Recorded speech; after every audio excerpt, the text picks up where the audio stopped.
Hello and welcome to Eyewitness Report on Channels Television.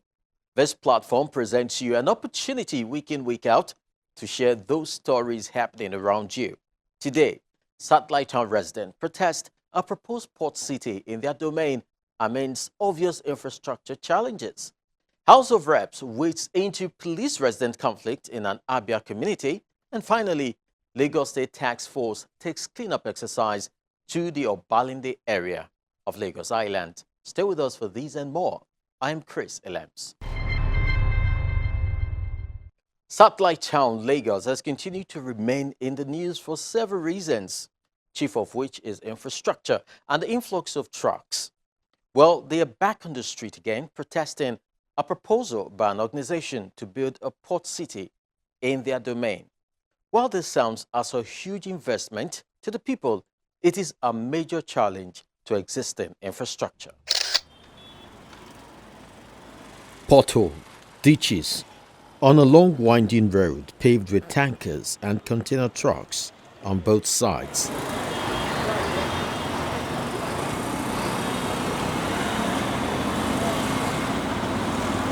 That's Satellite Town Lagos for you. The last 10 years has seen infrastructure diminished, wiping off the picture early settlers had when they moved in here.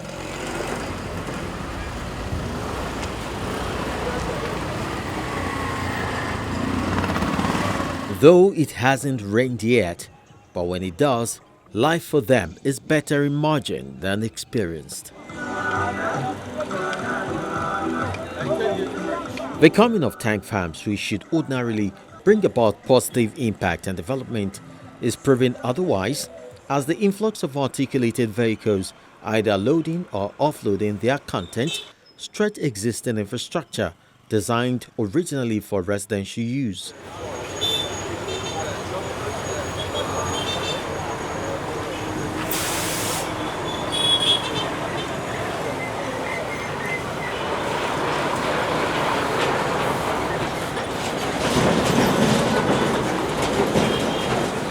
With much pressure from Satellite Town Forum, a body that looks at the welfare of the area, efforts were put in place by the tank farm owners to rehabilitate some of the roads within the town, one of which is Marwa.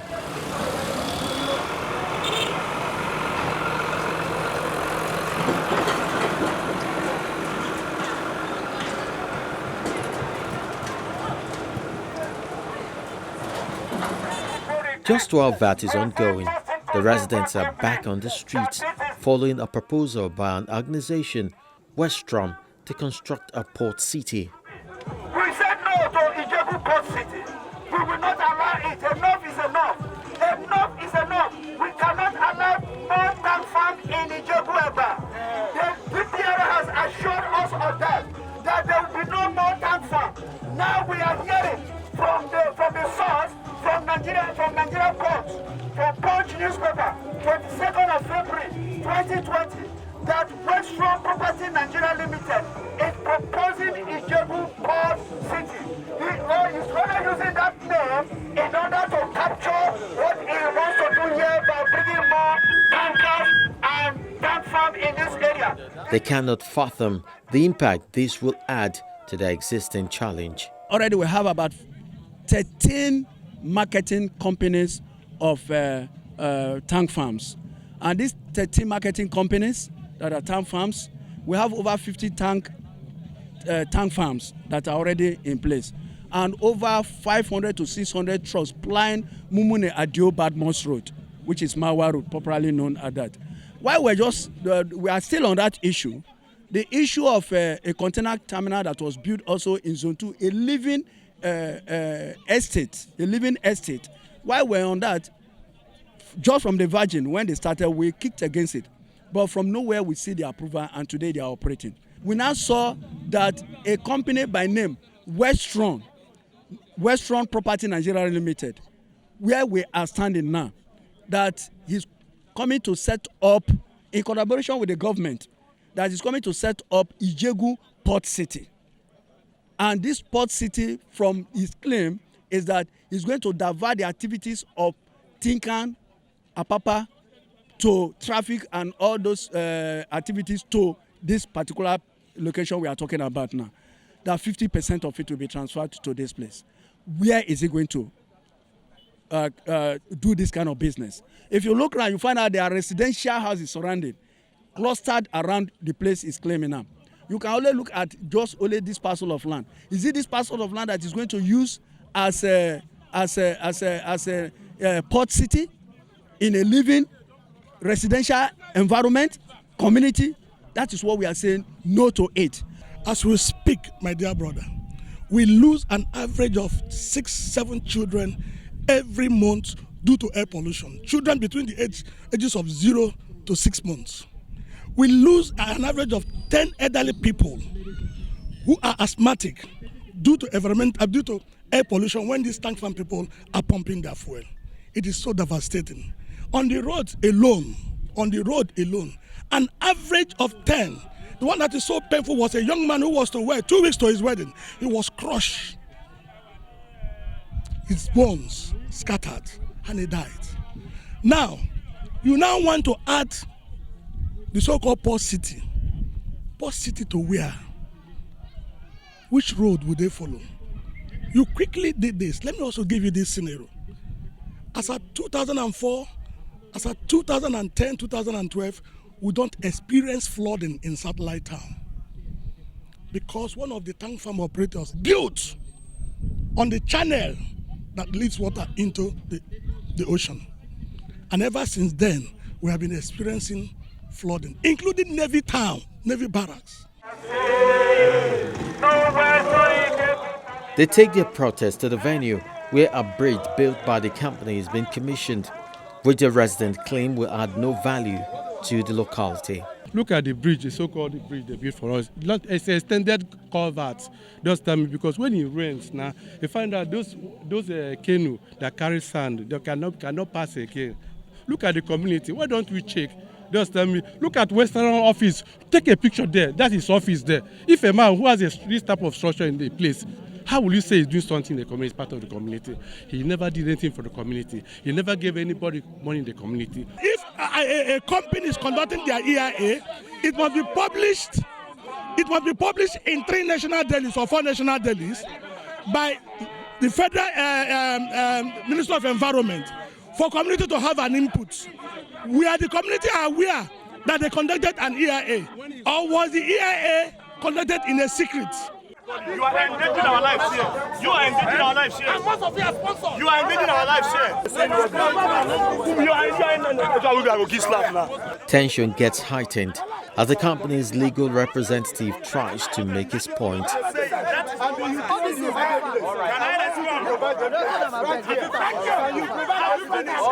He debunks claims by the resident that Westron was taking them for granted and distorting an original agreement reached by the parties. This exercise they are doing is unwarranted. There's nothing that calls for it. And the reasons are very, very simple. Westron Group of Company is a responsible corporate entity. The road and the bridge are with government approval. All the statutory papers were obtained from Lagos State government, federal government, Federal Inland Waterways, Lagos State Inland Waterways. It's not as if Westron came and imposed its investment on this place. And mind you, my brother, Westron Group of Company has over 80% of the land holding in this area. Most of the tank farm you are seeing around here are sitting on Westron land, acquired many years ago. So Westron acquired relevant government papers to build this bridge and this road. And one thing is very, very interesting. Officers of the federal government, officers of the Lagos State government, officers of the Lagos Inland Waterways, and Federal Inland Waterways had all come here for impact assessment of this bridge. In fact, there was a time there was a petition against Westron. There was no approval from this bridge. You can understand that the oil business and the estate business is competitive. You wouldn't rule out envy. You wouldn't rule out gang up. So people had petitioned that this bridge are not with government approval. They petitioned to Lagos State government, and they came and they confirmed also Lagos, it is with government approval. Now, if it is with government approval, What has Westron Group of Company done wrong? This road that was built on the bridge, Westron have not started using it. It is the community that have been using it. There is no restriction on this road. While the management confirmed that a port city is in the offing, it however declined comments on the exact shape the project will take. They do realize that the Lagos state government has been working with the Tank Farm Owners Association in Ijebu towards expanding and redeveloping that road. Huge amounts of money have been earmarked for it, because we all understand that. What the community members I think don't often pay attention to is the fact that any disruption to the road or the traffic situation here affects the commercial operators, if not more than the residential operators here. People have invested billions of naira, on building these facilities, and nobody wants what's happening in Apapa to happen over here. So, which is why we've always carried them along. The Lagos state government has been carried along. The community has been carried along. And like I said, we've done things very academically to really understand that. So, yeah, the Lagos state government and the tank farm, everybody's aware of what needs to be done. As long as you're around water, there's a limited amount of possibilities. So, it could be a tank farm. It could be multiple tank farms. There's a big enough site. It could be a tank farm. It could be for container terminals, to decongest some of Apapa. It could be for ship stripping, which is a thing that a lot of people seem to be doing right now. That does not add much traffic to the roads. People coming in here, taking abandoned ships, stripping them and shipping them abroad for recycling. It could be a lot of things. So, we're very comfortable with what we're doing. We're very proud of what we're doing, and we're very proud of the fact that no matter what we do, we're being supported, in every way by the major stakeholders. Maritime expert Tony Uju thinks the project will be very laudable if it focuses on using the waterway rather than the roads to decongest the gridlock in Apapa and its environs. But let me say that this area I've just seen is going to be very strategic to remove the gridlock in Apapa. Strategic in the sense that they can partnership with either Masterline or every other big multinational company, or even an MPA, using it as a storage area to put in using the badges to get in all the empty containers here. So by the time every vessel offloads their actual laden containers, they will come here and load their empty containers and leave. Because what we are seeing today is a situation where these companies have used Nigeria as a dumping ground of empty containers. If you go to Apapa, if you go to the environs, you see the littering of all the empty containers all over the place. And we are saying that this can equally make a presence, this can equally make a difference, and this can equally reduce the level of gridlock in Apapa. In the coming days, more light will be thrown on the conversation, which hopefully should address the fears of the satellite town residents. For now, any infrastructure upgrade that will complement what is left of the existing ones will be a welcome development.